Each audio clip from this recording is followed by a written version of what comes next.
হে আল্লাহ, একমাত্র আপনার কাছেই আমি আমার দুর্বলতার কথা জানাচ্ছি, এবং একমাত্র আপনার কাছেই আমি আমার অভাবের কথা জানাচ্ছি, এবং মানুষের নিকট আমার অসম্মানের কথা একমাত্র আপনাকেই বলছি। হে আরহামার রাহিমিন, আপনি তো প্রতিটি দুর্বল ব্যক্তির রব, এবং আপনি আমার রব। আপনি কার কাছে আমাকে ছেড়ে দিলেন? এমন অচেনা মানুষদের কাছে যারা আমার ক্ষতি করতে চায়, নাকি এমন শত্রুর কাছে যাকে আপনি আমার চেয়ে অধিক শক্তি দিয়েছেন?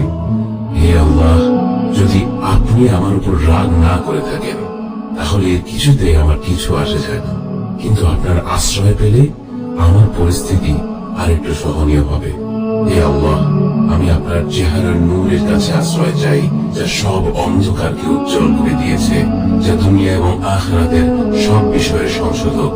আল্লাহ, আপনার রাগ এবং অসন্তুষ্টি থেকে আমি রেহাই চাই।